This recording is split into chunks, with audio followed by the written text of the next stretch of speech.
transmisión es una de las tantas que vamos a tener y que nosotros desde Gestionando el Patrimonio estamos lanzando a través de nuestra plataforma de Instagram para conversar acerca de la situación en la que los museos se están encontrando ahora que estamos en este contexto del coronavirus. A ver qué podemos hacer, de qué manera poder aportar en la solución de los problemas que se están presentando con las colecciones, con la gestión del patrimonio y los museos. Un poquito. Ahora sí. ¿Qué Ahora sí. tal, Eduardo? Otra Hola, vez en línea. otra vez en línea, bienvenidas y bienvenidos a todos los que están ingresando. Veo varios amigos, a Belén, a Ana, varias gente de Sí, Juan y de Buenos Aires y de Rosario. sí. Gracias realmente, Eduardo, por participar de esta inquietud que teníamos nosotros y que estábamos buscando un poco de conversar con especialistas en museología y de gestión del patrimonio sobre esta nueva situación en la que nos está colocando la pandemia del coronavirus ante nuestro trabajo que tenemos con los museos, con las colecciones, con nuestra relación con la sociedad que se está viendo afectado por este tema de la pandemia. ¿Cómo la están pasando ustedes en Argentina este tema del COVID-19? Bueno, mira, como siempre, este tema se encara primero lamentablemente, desde la cifra. Yo quiero rescatar que hay 631 argentinos y argentinas que ya se han recuperado. Esto Qué bueno. generalmente, sí, que eso generalmente no se lo menciona. Ujú. Sí, pues. Lamentablemente hay 115 muertos, estos son datos de Ujú. hoy, y 2.571 infectados. De todas maneras, el plan del gobierno que implementó rápidamente una cuarentena a los pocos días de comenzar, en realidad el primer muerto nuestro fue el siete de abril, perdón, de marzo, el 7 de marzo fue el primero, Ujú. y la cuarentena Sí. obligatoria ya comenzó el 20 de marzo. Pero previamente, por ejemplo, el 12 de marzo aquí en Tucumán ya cerraron todos los museos provinciales y también los museos nacionales, como la Casa Histórica de la Independencia. Desde entonces están cerrados Ujú. todos los museos, o sea que habían pasado 5 días del primer muerto y ya no se podía jugar al fútbol, se cerraron los museos, los recitales o los grandes eventos culturales se cancelaron rápidamente, teatro, etcétera, ¿no? Y después ya, bueno, fue mucho más estricto a partir del día 20. Ujú. Sí, es un poco similar a lo que pasó aquí en Perú también, ¿no? Desde el 13 de marzo se dio un comunicado oficial del Ministerio de Cultura para avisar que se suspendían todas las actividades. Los museos tenían que cerrar, los sitios y parques arqueológicos también, no se iba a recibir a nadie del público por este tema de la emergencia del COVID-19. Ahora, no tenemos mayores medidas de parte del Estado en el sentido de cómo se va a realizar o se va a continuar con los servicios que se van a prestar desde los museos. Solamente se decretó un cierre y estamos esperando más bien nuevas medidas. No sé si en Argentina les han dado alguna directiva, alguna forma de trabajo o teletrabajo. No sé cómo están ustedes realizando esta labor desde los museos, de tu experiencia. Sí, mira, por empezar quiero destacar que no tenemos una fecha de apertura, pero no solo los museos. No se sabe en la Argentina, salvo los servicios esenciales, cuándo vamos a regresar. Pero el gobierno ha implementado para la cultura algo que no es muy frecuente, que son dos proyectos, el Formar Cultura y el Fondo Desarrollar. El Formar Cultura básicamente son charlas virtuales, cursos, talleres, etcétera, para capacitar a todas las personas que estén interesadas desde el ámbito cultural. Y el Fondo de Desarrollo son 30 millones que pone el gobierno para casualmente actividades artísticas como la danza, el circo, milongas, distintas actividades culturales. Creo que el máximo es 200.000 pesos por grupo, por espacio cultural, pero lo interesante es que a pesar de los problemas económicos que tenemos, ha destinado 30 millones para eso, o sea que en ese sentido, la gente, como tú sabes, la gente de arte especialmente, o que se dedica al arte, sea música, danza o lo que fuere, ¿no? Está siempre un poco desprotegida porque se vale de su ingreso, si puede tener función de teatro tiene ingresos, si puede tener un pequeño recital tiene ingresos, si no, no lo tiene. Tú lo sabes muy bien por Sofía, me imagino. Sí, Perú debe sí. ser muy parecido. Así que en ese sentido, el gobierno está acompañando. si bien habrá que ver si es suficiente, cuánta gente, ¿no? Porque hay que decirlo, esto es una cosa única en el mundo. Tenemos que remontarnos a 100 años atrás, a la fiebre española, para algo similar. Sí, pues, es una situación que nos ha tocado realmente muy rápido y muy fuerte. En Perú también la situación es un poco complicada con el tema cultural. No habían bases de datos, se están armando. Ha habido un movimiento fuerte de los gestores culturales, de los gestores del patrimonio, por hacer un llamado al Estado para que puedan también ellos recibir apoyo. Tanto como otros sectores productivos del país están siendo apoyados. Pero claro, como tú también nos comentas, eh, hay muchos gestores culturales, productores artísticos que viven el día a día. O sea, si no hay función, si no hay producción, no pueden sobrevivir. Entonces, ellos necesitan también un apoyo y en el Perú se está moviendo muy fuerte todos los gremios para poder sacar algún tipo de fondo de parte del Ministerio de Cultura, ¿no? Entonces, por ese lado se está también haciendo algo por ese lado, ¿no? Un poco, Eduardo, para que nuestros amigos de Perú te conozcan un poco más, tú eres profesor de la carrera, perdón, de la maestría de Museología en la Universidad de Tucumán, que me comentabas que es la única en Argentina, o me equivoco. Sí, dentro de museología, la única maestría que existe en nuestro país en una institución pública como es la Universidad Nacional de Tucumán es la única. Tenemos 2 cohortes y íbamos a comenzar la tercera cohorte ahora en junio, porque son presenciales. Son Los presenciales. cursos son presenciales, duran 3 días nada más. Y muchos nos han preguntado por qué no lo hacemos virtual.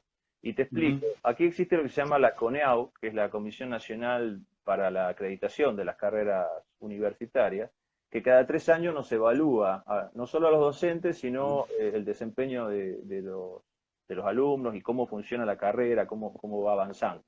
Nosotros hemos pasado hace un año la tercera evaluación, las 3 del año pasado positivas. Pero cuando nosotros la creamos en el 2010 a la carrera, que se implementó 2 años después, en realidad trabajamos 2 años para implementarla, no tenía todavía la Facultad de Arte, que es la sede administrativa, y la Facultad de Ciencias Naturales, que es la otra sede, pero no es la administrativa, no tenían todavía desarrollado la virtualidad, era muy precario todavía, digamos, como para sostenerlo. Entonces lo hicimos presencial. Y si ahora lo queremos cambiar, después de estas 3 evaluaciones de la CONEAU, administrativamente nos puede llevar 2 años, porque hay que presentarlo en cada una de las facultades, después hay que presentarlo en el Consejo Superior de nuestra universidad, de allí va al Ministerio de Educación y de allí a la Comisión Nacional de Evaluación, Acreditación. Entonces por eso no lo hacemos. Tenemos esperanzas no en junio, pero sí en agosto, que era el segundo curso.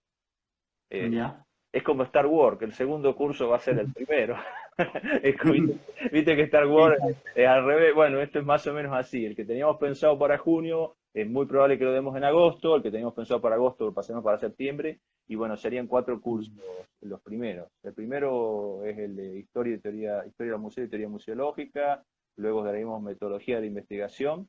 Después vendría la parte de legislación del patrimonio y el último de este año, ojalá, sería patrimonio integral.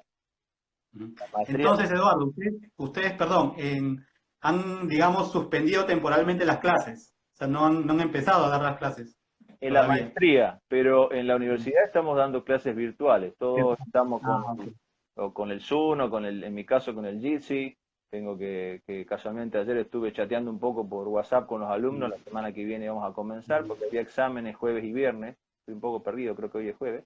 Hoy tuvimos exámenes virtuales también con una colega. Y bueno, esto ha trastocado evidentemente todo y nadie Y a sabe. todos. Sí, nadie sabe cuándo vamos a comenzar. Hay rumores que recién volveríamos en agosto, en la forma presencial, pero son solo rumores. En realidad no. Sí, por aquí igual. Por aquí igual. No se sabe exactamente cuándo vamos a volver a la formación presencial. Por eso que nosotros también, que tú sabes que en Gestión del Patrimonio hacemos cursos Online. online, estamos ahora funcionando prácticamente todo el tiempo. Y bueno, y los cursos que hemos tenido programados los hemos aplazado un poco, ¿no? Pero bueno, buscando la manera también de hacer sostenible este proceso de formación. Y en el caso de los museos tucumanos, ¿Cómo están afrontando esta situación? ¿Se están organizando? ¿Hay algún tipo de planificación? ¿Están realizando algún tipo de trabajo a puerta cerrada? ¿Tú sabes algo de eso? Sí, están trabajando, como entiendo yo, la gran mayoría de los museos desde la virtualidad. Ujú. Timoteo Navarro, el de Artes, o la Casa Histórica de la Independencia, continuamente veo en Facebook, en Instagram, en las distintas redes, actividades que ellos proponen para los públicos, ¿no? Así que desde ese punto de vista sí. Y lo que es un poco tranquilizador, por lo menos acá en la provincia, no es así en todo el país y menos aún en el mundo, es que yo sepa, los trabajadores y trabajadoras de museos no tienen por ahora reducción de salario ni tampoco corte de contratos o demás. Si bien la precarización laboral de los trabajadores y trabajadoras de los museos es un clásico, podríamos decirlo, en este sentido, por lo menos yo no me he enterado que en Tucumán corran peligro los trabajadores y trabajadoras de los museos, ¿no? Por lo menos es alentador. Si bien ATM, que es la Asociación de Trabajadores de De Museos museo. de la Argentina, sacó un comunicado hablando casualmente de las dificultades y de la precarización a nivel nacional, Claro. también a nivel mundial. Inclusive ayer veía una solicitada que entre otros firma Mario Chagas y varias personalidades de Europa y demás relacionadas con los museos, hablando casualmente de lo que está pasando en el MoMA y en otros lugares. El MoMA directamente los despidió y dijo que no sabe si por meses o por años los educadores del museo van a volver, así directamente. Sí, en el Met también va a pasar algo similar o ya está pasando, en el Claro. Metropolitano. Claro, claro. Entonces también Ujú. hay una fundación, por ahí lo debo tener anotado, la Fundación Sellarés o algo así, creo que es en España, que también despide a los trabajadores y bueno, eso es un grave problema, se están juntando firmas, pero bueno, sabes que a veces la firma o lo que uno puede hacer es a veces insuficiente y más estando en lugares tan alejados, ¿no? Pero bueno, eso es parte de la característica de algunos museos que yo tengo mis cuestionamitos de usar la palabra museo Claro. para todo, ¿no? La verdad Ujú. que yo creo que debería reverse. Nosotros, por ejemplo, Sí, sí.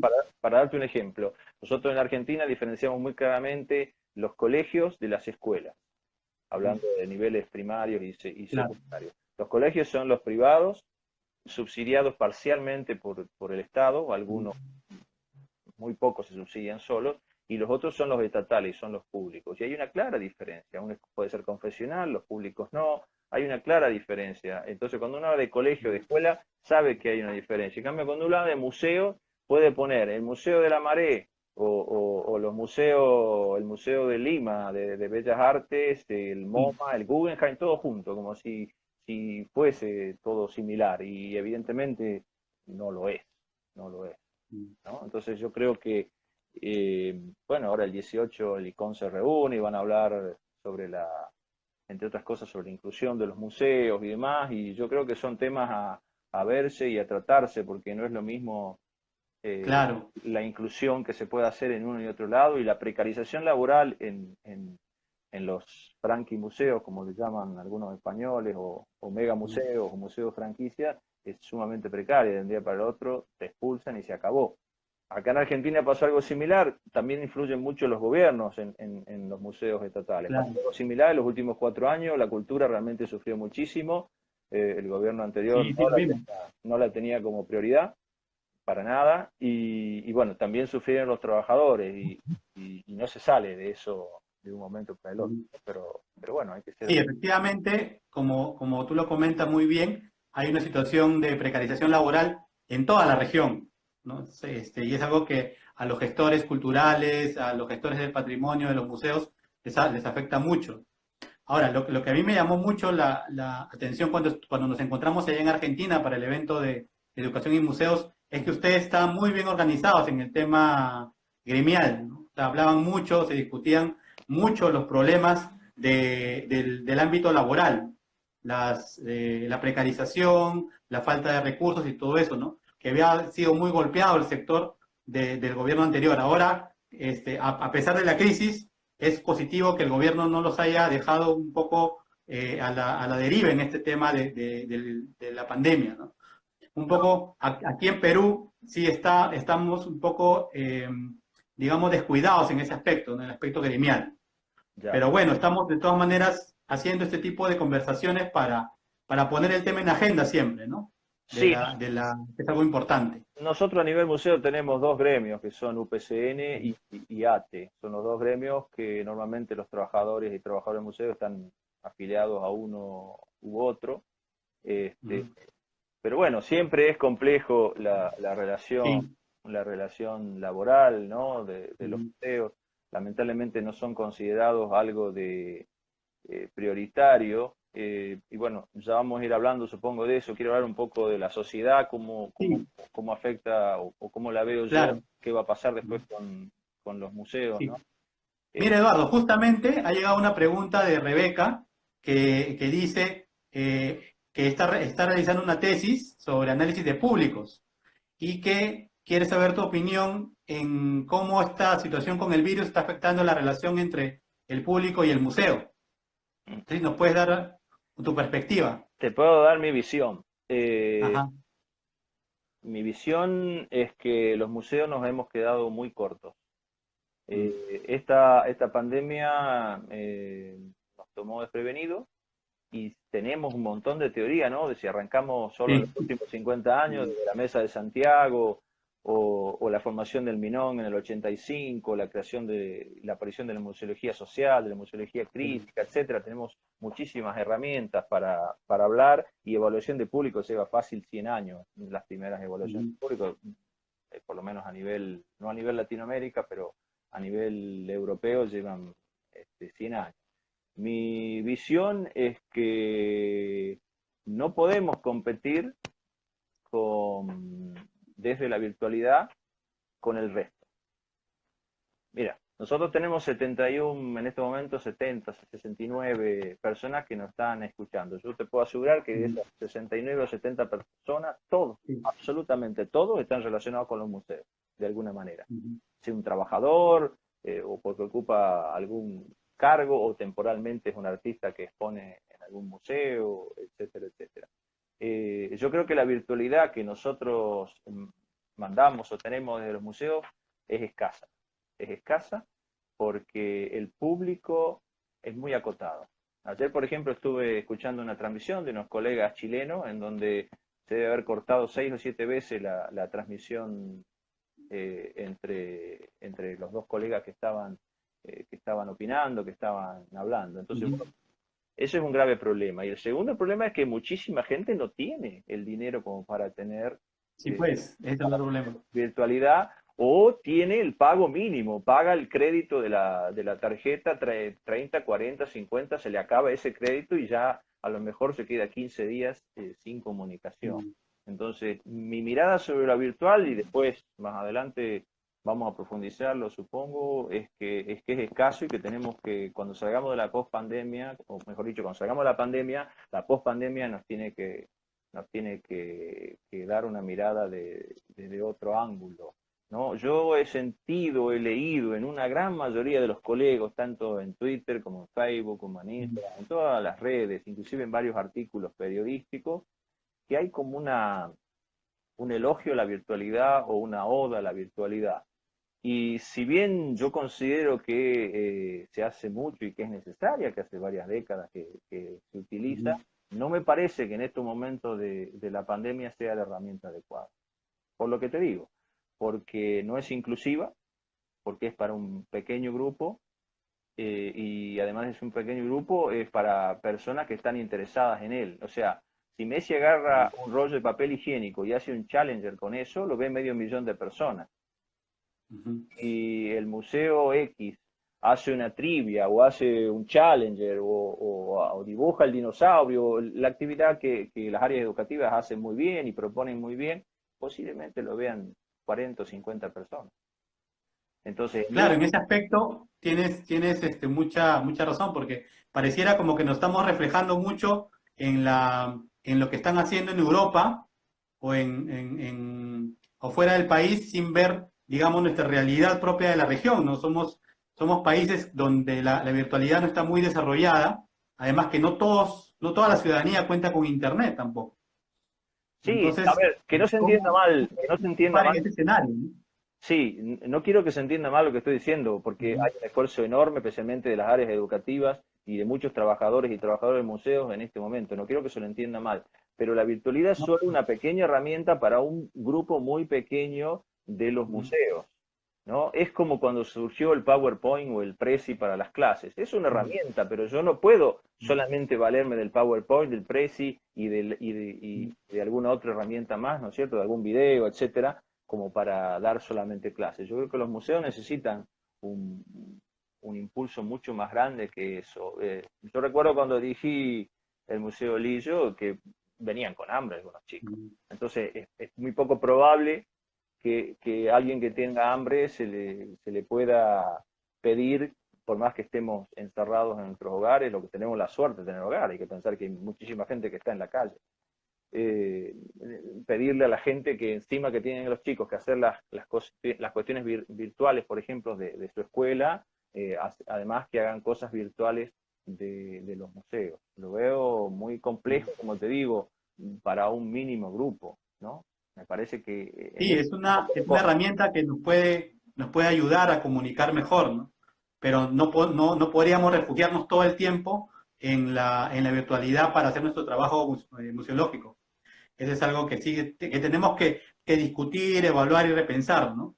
Y en esta situación de evaluar, repensar el rol participativo del museo, su uso social, ¿cómo lo ves tú en esta, o sea, qué pueden hacer los museos en este contexto actual del coronavirus? ¿Cómo A pueden colaborar? a ver, yo creo que a veces puede ser una impresión equívoca mía, pero a mí me parece que nos vemos siempre reflejados en el espejo y esa imagen, como la bruja de Blancanieves, nos deja satisfechos hasta que apareció Blancanieves, ¿no? Eh, yo, Ujú, yo creo que tenemos que ser más críticos con nosotros y ver qué está pasando, por ejemplo, con la pandemia.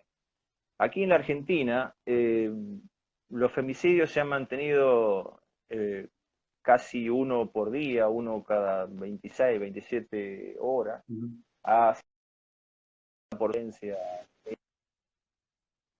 Gracias, Augusto, sí. He leído que Brasil se incrementó en un 50%. Aquí en Entonces, Perú también la cifra es preocupante. bueno, es en esa sociedad estamos. Esa sociedad también durante la pandemia es la que acá en Argentina, y entiendo que en otras partes también, le ponen en los ascensores a los médicos que se vayan del edificio en donde viven porque los Sí. van a contagiar. Esa sociedad, y nos vamos más a lo grande, esa sociedad es en la que Estados Unidos roba o detiene aviones con insumos Mm, para Barbados, para Alemania, etcétera, y se los lleva para su propio país, sin ¿no? ningún También, derecho. tal cual, y también lo hizo Turquía con un material que iba hacia España.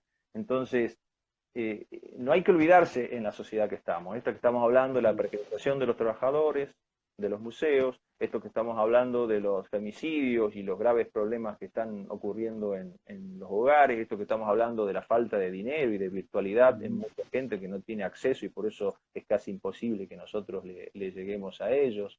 Y una serie de factores, digamos, esto que está robando, o los japoneses que hicieron una recibida y pusieron una, como Sheldon, no sé si veías Big Bang, la Sí. serie, bueno, Sheldon lo hizo, era un televisor con un motor abajo que se movía y era la cara de Sheldon. Bueno, los japoneses hicieron esto ahora en plena pandemia para mostrar, digamos, quién eran los que se recibían a través de esa pantalla.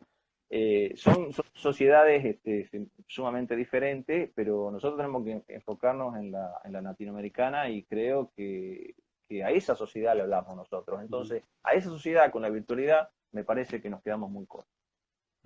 ¿Y de qué forma los museos podrían aportar en esta situación del COVID para, para que no pueda, o sea, para que puedan seguir funcionando, pues, para que tengan una relación con el público de una manera solidaria? Sí, bueno, es parte de lo que yo pienso, ¿no? Obviamente habrá que Ujú, ver si alguien lo quiere implementar y si lo puede implementar post pandemia.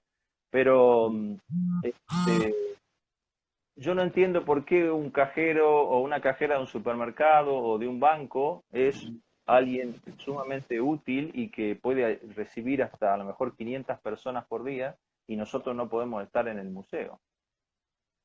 Porque se asocia al museo con las grandes aglomeraciones, pero las grandes aglomeraciones son en el Louvre, son en el British, son en el Guggenheim, etcétera, y algún que otro museo latinoamericano.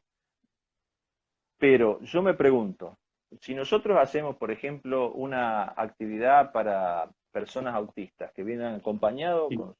con su familiar, con que siempre están con ellos, ¿no? Una actividad a lo mejor en donde haya solo 5 personas autistas con sus acompañantes. ¿No se puede hacer? Claro que se puede hacer.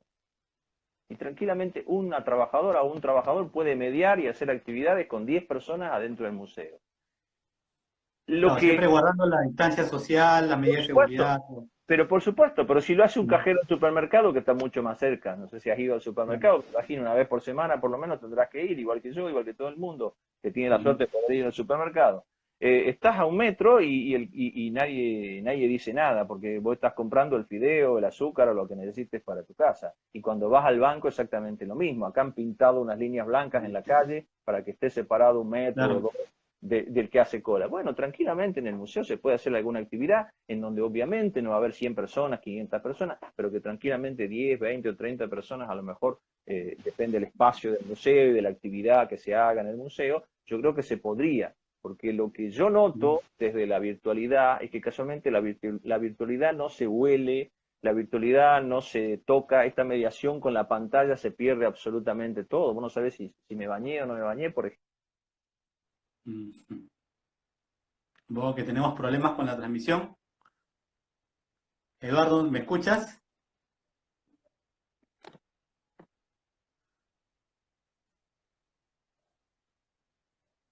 Ahí, Eduardo. Ya, estamos otra vez, sí. Se había cortado un poquito. Entonces decía, vos no podés verme en la virtualidad si tengo algún objeto valioso desde el punto de vista sentimental cerca Claro, mío, que sí lo vería si estás sí. al lado mío, ¿no? Entonces yo creo que esa empatía, esa cosa de los sentidos, esa cosa de lo humano, la virtualidad nunca la va a poder lograr. Y a mí me parece, puedo estar equivocado, volviendo al ejemplo de las personas autistas, que solo por dar un ejemplo, hay millones, pero Ujú. tenemos solo una hora para hablar. Y cuando Claro. mis alumnos saben, cuando me desato, puedo estar hablando 4 horas, así Sí. que Pero acá nos vamos parando. organizando un poquito. Bueno, No te eh, preocupes. entonces a mí me parece mucho más valioso que 5 personas autistas con sus acompañantes vayan al museo, hagan algún tipo de actividad que dure 45 minutos, una hora tampoco tiene que durar la eternidad. Claro. Es mucho más valioso que 50 likes en la actividad que hicimos virtualmente. ¿Por qué? Ujú.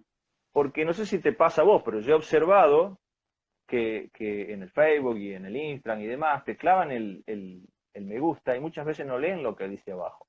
Ven solo la foto o ven el Sí, pues. título si existe algo y te clavan el me gusta. Entonces, ¿cómo evaluar eso desde un museo? Ah, tengo 50 me gusta, tengo 150 me gusta, 4 corazones, una carita enojada y 2 llorando. No es una manera, De desde mi medir punto de vista, exactamente. Claro. Ujú. no, para mí no es inclusivo. Este, Ujú. para mí no es inclusivo en ese sentido. Respeto y creo que en este momento no hay otra alternativa, pero me parece que a futuro tenemos que Claro. pensar en llegar, o sea, desde mi mirada, puedo estar equivocado, otra vez lo digo, estamos en el siglo XX en los museos todavía, no entramos al XXI.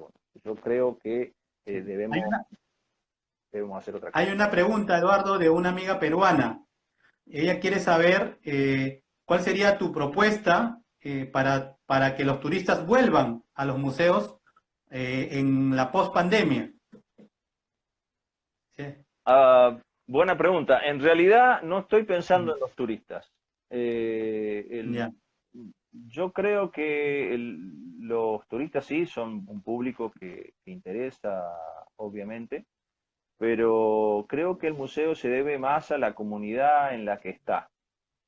Eh, entonces, yo tengo, tú lo sabes, tengo algunas propuestas de separaciones en el museo para que el Ujú. museo pueda hacer alguna actividad humanitaria. A mí me parece que los turistas, hablando en masa, pensando, no sé, en Machu Picchu Teotihuacán o algún otro gran sitio, Copán o Chan Chan en Perú, va a ser muy complejo de que vuelvan pronto en masa.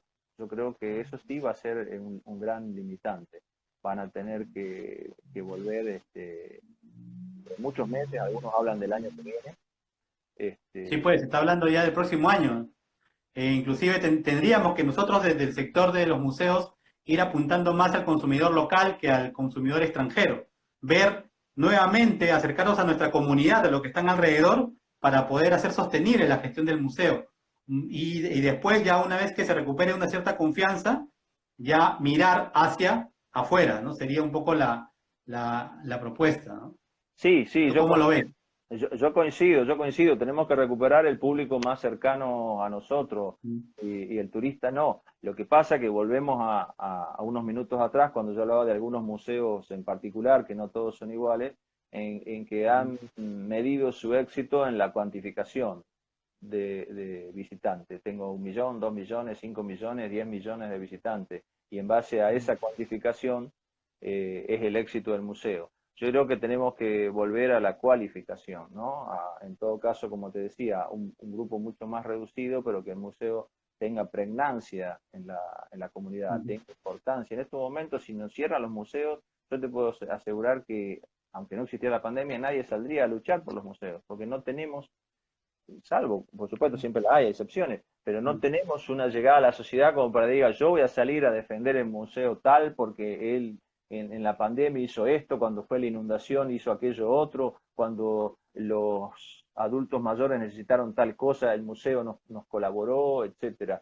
Y entonces yo creo que al concentrarnos tanto en el patrimonio mueble o en el patrimonio que tiene el museo, nos olvidamos del otro patrimonio que es fundamental, que son las personas, ¿no? Yo creo que hace mucho Silvia Alderó escribió un libro que se llamaba El público como patrimonio. Yo creo que ese público es el que no hemos podido, en este caso de la pandemia, no hemos podido conquistar, atraer, no teníamos las herramientas, más allá de que todos coincidimos que nadie esperaba esto bajo ningún punto de vista. Claro, esta pandemia del coronavirus nos ha puesto en un escenario, o sea, que ya estaba en crisis para el tema museológico, y nos ha orillado mucho más, ¿no? Al límite. Sobre todo porque en nuestros países no hay, como tú comentas, ¿no? No hay una identificación fuerte de la población con su patrimonio, con sus museos, todavía lo ven un poco lejano y refugiarnos en la virtualidad también nos hace distanciarnos un poco más de la gente, ¿no? De nuestra población a la que deberíamos estar siempre en bastante contacto.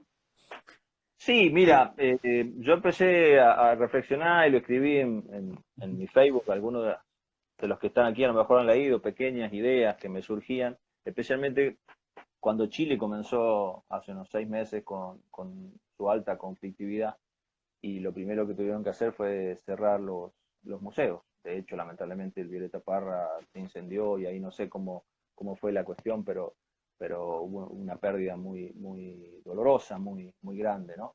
Pero ahí yo comencé a pensar, y en ese momento lo llamé el Museo de la Minga. Como tú sabes, la Minga es una organización básicamente para la comunidad que se integre desde lo económico y desde lo constructivo, ¿no? Alguna vivienda o alguna cosecha, etcétera. Yo tomando esa idea de lo andino y de la Minga, decía que el museo tenía que brindar servicios que la comunidad necesitara. O sea, ¿de qué sirve si yo tengo valiosos objetos como, no sé, un cuadro de Tamayo, la espada de Bolívar, el uniforme de O'Higgins, y nadie lo puede ver, yo tengo que cerrarlo? El museo tiene que poder acercar no solo a esos objetos, sino que acercar a la necesidad de la gente. Y en ese momento la gente a lo mejor necesitaba dadores de sangre, o a lo mejor necesitaba que alguien localizara a un familiar que durante alguna manifestación había sido agredido, o necesitaba un psicólogo que lo apoye debido a la violencia física y psíquica que habían sufrido durante la manifestación, o necesitaba escuchar un poco de música y bailar un poco para sacarse el estrés, para sacarse la preocupación. Entonces, lo que yo decía, ¿por qué el museo no puede brindar esas cosas más allá de la colección? En ese momento la colección no tiene tanta importancia. Después veremos de hacer una muestra en donde se Claro. pueda mostrar a lo mejor la represión, se pueda mostrar un montón de cosas lamentables que sucedieron yendo al caso chileno, que en realidad es un caso latinoamericano, Sí, que se pues, que se repite cada tanto en nuestros países en las últimas, sí, pues. las últimas décadas, ¿no? Estamos viviendo unas crisis sociales, o sea, ahora crisis social, encima crisis de la salud con esto del coronavirus, o sea, estamos en una situación muy complicada. Entonces, deberíamos más bien pensar una perspectiva mayormente comunitaria desde los museos para poder responder mejor hacia lo que la comunidad, la sociedad necesita y espera de nosotros, pues, porque nosotros, al ser gestores de patrimonio, de trabajadores de museos, o sea, somos, eh, digamos, ponemos en valor ese patrimonio, pero nos debemos también a la sociedad que nos da ese patrimonio. Entonces, hay que repensar ese rol, ¿no?, participativo dentro de la sociedad. Yo creo que sí, por lo menos la mirada mía es una mirada mucho más humanitaria y más social del museo, porque siendo ejemplos europeos, ¿de qué nos sirve tener la Victoria de Samotracia en este momento cerrada bajo 7 candados, o la Gioconda, o yendo a nuestro continente el calendario maya o cualquier otro que se te ocurra en este momento? Inclusive, como debes saber, hubo el robo de un Van Gogh en el Museo Singer-Laren en los Países Bajos, o sea que hasta eso, hasta el patrimonio, que supuestamente lo que nosotros Ujú. cuidamos, conservamos, educamos a través de él, etcétera, hasta corre el riesgo al tener el museo cerrado de que alguien ingrese y se lo lleve, se lo apropie para Claro, él, etcétera. y no solamente eso, porque estamos expuestos a otra serie también de riesgos, ¿no? El mes pasado hubo un sismo en Croacia y el museo se cayó, se destruyeron colecciones. Durante hace un par de semanas también hubo un incendio en Brasil, donde se quemó otro museo. Entonces, ¿qué estamos haciendo también en este contexto de emergencia para proteger las colecciones? No sé si allá se tiene algún tipo de protocolo para actuaciones de emergencia en este caso, ¿no? Si sabes algo de eso. Sí, sí existe, pero evidentemente nunca alcanza porque el problema eterno de los museos es el Ujú. presupuesto. Pero por eso Sí, pues. creo yo que situaciones como esta de la pandemia o como los graves conflictos sociales, o a lo mejor como mencionaba, un incendio, una inundación, Ujú. algún enorme cantidad de frío, por ejemplo, algún invierno muy crudo, etcétera, nosotros deberíamos buscar el lado más humanitario del museo, deberíamos acompañar a la comunidad con otras actividades relacionadas con esta temática, ¿no? Ujú. Por eso es que yo proponía que hay que buscar la manera de que el museo siga estando abierto, porque cerrado no le somos útiles a la comunidad. Sí, pues tenemos que buscar un aspecto humanitario y de colaboración mucho mayor con la sociedad, porque eso también nos va a permitir fortalecer los lazos entre nosotros del sector museológico con nuestra comunidad, ¿no?, a la cual también pertenecemos y nos debemos. Sí, sí, sí, por eso te digo que yo proponía, Ujú. bueno, el texto que leíste, que Sí, lo charlamos el otro día. coméntanos un poco de eso, del Museo Submarino. Bueno, Parece sí, muy interesante. sí, debo decir que es un texto que me nació de las tripas, como decimos en Argentina. Ujú. No es tanto académico, sino que me nació desde adentro, ¿no? No lo pensé mucho, lo escribí, lo corregí un poco y lo subí. Eh, Porque yo me notaba impotente, digamos, ante una situación tan dramática como la de la pandemia, que todo lo que hacemos, como comenzamos la charla, es contar muertos y demás. Entonces yo Sí, pues. pensaba cómo podemos hacer para que, al igual que el supermercado del banco, ejemplos que di antes, podamos nosotros estar abiertos. Entonces se me ocurrió que una posibilidad que fue muy criticada para los que lo leyeron, pero yo sigo pensando que puede ser posible, es tomar el ejemplo de los submarinos que tienen compartimientos estancos y cuando comienza a inundarse uno de los compartimientos, lo sellan, lo cierran y pasan al otro y pueden seguir realizando las actividades. Entonces yo lo llamé Museo Submarino porque decía que al museo hay que tabicarlo. hay que tabicarlo, pero tampoco, seguramente algunos cuando leyeron pensaban que yo quería construir, no sé, un castillo dentro de cada una de las salas y demás. No, lo que yo proponía era una simple tabicación, que puede ser un Durlock, un material rápido, liviano y que no es costoso, que tenga algunas aberturas y que esas aberturas se puedan sacar y poner. En las épocas normales, el museo hace todo absolutamente normal y se puede pasar por esas puertas, por las ventanas, etcétera, y no hay ningún problema. Pero en épocas como esta, le ponemos las puertas, le ponemos unos vidrios y llevamos la colección de ese sector del museo al otro sector. Depende del tamaño del museo, pero supongamos que solamente es un museo chico, que puede haber dos sectores. Entonces, trasladamos todo hacia el otro sector, si es que no tenemos un área de reserva, que normalmente pasa eso, no tenemos un área de reserva grande, entonces, bueno, lo llevamos. Por eso, yo, conociendo, digamos, las limitaciones, no dije hay que llevar el área de reserva, porque normalmente es deficiente el área de reserva o inexistente y con falencias, mucha humedad, etcétera. Entonces yo decía, lo llevamos a la otra sala, lo cerramos, y en la sala que hemos vaciado se pueden hacer actividades que la comunidad necesita. Por ejemplo, hay muchos adultos mayores que no saben manejar la computadora y que ahora con esta pandemia muchísimas cosas tienen que hacerla ante el ANSES u otros organismos nacionales. Pensiones, ir al banco, cobrar. Bueno, tranquilamente el museo podría poner a la gente que está allí y respetando el metro de distancia, supongamos que sea una pandemia, respetando el método de distancia y ayudarlo en ese sentido. Si no es una pandemia, también lo puede ayudar mucho más fácil, porque no tienen que respetar ni usar barbijo ni nada de eso. Eso puede ser un ejemplo puntual. Otro ejemplo puntual, y que algunos amigos me dijeron, mirá, no era tan loco lo tuyo.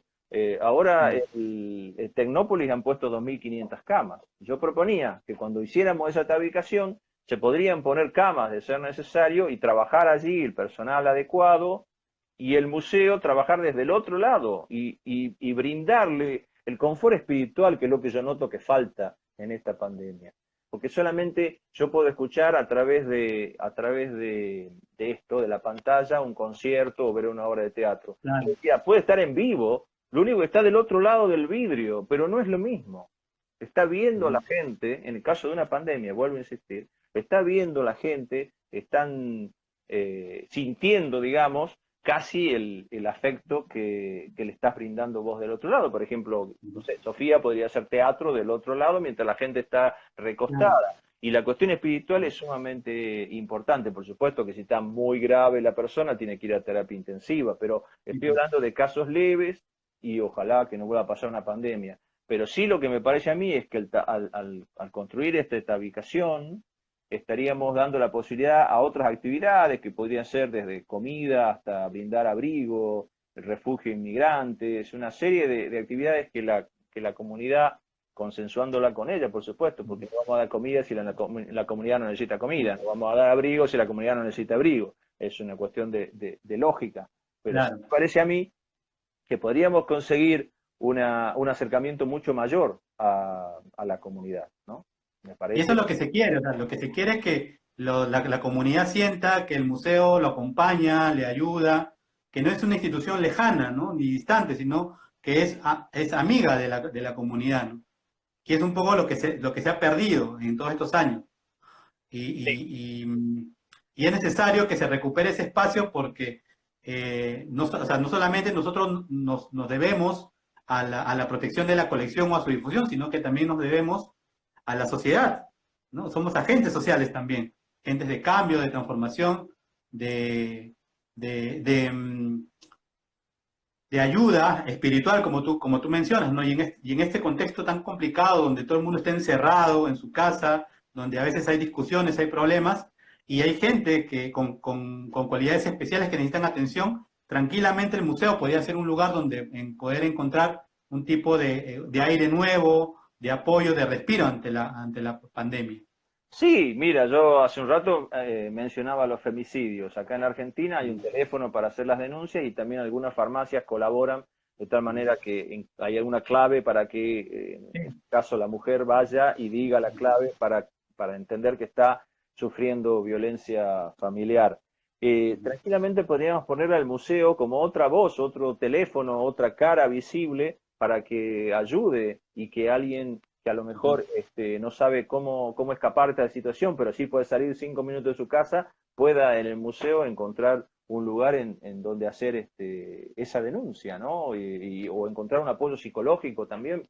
Tranquilamente el museo podría, el museo que yo pienso tiene que estar en conjunto, digamos, o trabajar en conjunto con la Cruz Colo, cantidad enorme de gente. Yo lo pienso mucho más amplio de lo que tenemos en la actualidad. Para que podamos hacer esa acción humanitaria. Y yo estoy seguro que si nosotros hacemos esas acciones humanitarias, la comunidad va a mirar de otra manera cada una de las cosas que nosotros hagamos, porque va a decir, el museo me acompañó en aquel entonces, el museo me ayudó. O ¿por qué no vas al museo? Tengo tal problema, mira, a lo mejor en el museo te pueden orientar. Tenemos la suerte que, estoy seguro que muchos trabajadores y trabajadoras me van a matar, porque va a decir, todavía con todos los problemas que tenemos, no tenemos ni para la lavandina en el baño, vos venís a meternos en semejante problema. Pero a mí no me cabe duda que todos los trabajadores y trabajadoras que están en su casa virtualmente ahora están sufriendo. Están sufriendo porque Sí, no pueden ver a los niños que van a gritar y a correr al museo. Porque no pueden ver a los ancianos que se paran delante de una obra de arte o delante de una vitrina con objetos arqueológicos y preguntan qué es esto, cómo funciona, de dónde vino, etcétera. Estoy seguro que extrañan ese contacto cuando hacen algo lúdico dentro del museo para los visitantes.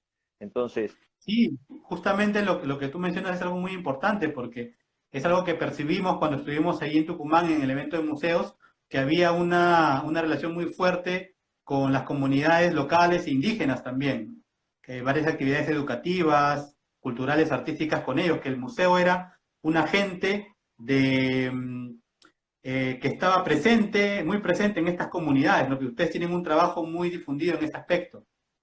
sí, con algunas comunidades sí, con otras no, están más lejos. El problema es que el museo está en San Miguel de Tucumán, que es la capital, y las comunidades están más alejadas, en Tafí del Valle, en Choromoro, digamos, en localidades que están a más de 100 kilómetros, 80, 120. Pero sí, se intenta, dentro de lo posible se intenta. Yo creo que ese es el museo del siglo XXI, puedo estar muy equivocado, pero a mí me parece que ese es el museo del siglo XXI y no el que acumule cantidad de gente para decir hoy tuvimos 1.500 personas, ayer tuvimos 1.800 y mañana vamos a tener 3.633.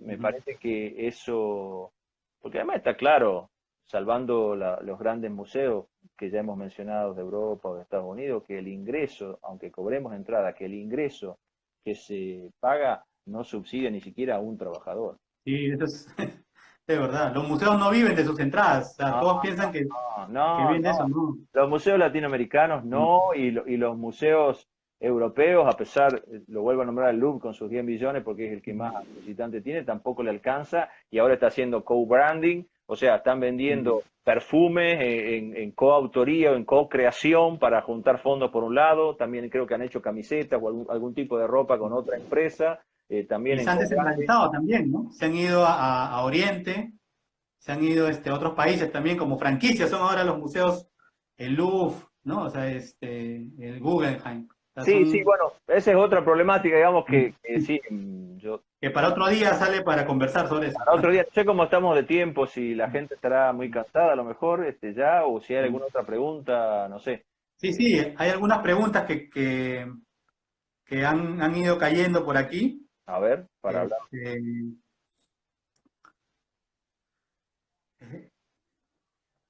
siguen insistiendo en el tema de que, o sea, cómo sería el post-COVID, o sea, cómo el museo podría salir del post-COVID, cómo podría atender, cómo podría ser su relación con la comunidad. Yo insisto, apuntaría todo a la comunidad cercana, no a la comunidad lejana, porque nuestros museos en línea general, es muy difícil hablar de museos así Mm, suelto de cuerpo, ¿no? Porque inclusive dentro del mismo Perú, dentro del mismo Argentina, dentro del mismo mm, Brasil, hay realidades muy diferentes. Pero yo apostaría a reforzar las comunidades con el barrio, con la comunidad cercana, con la comunidad de la ciudad o del pueblo en donde se encuentra el museo y después recién mm, a lo turístico. Yo creo que se puede salir, esta pandemia no va a ser eterna.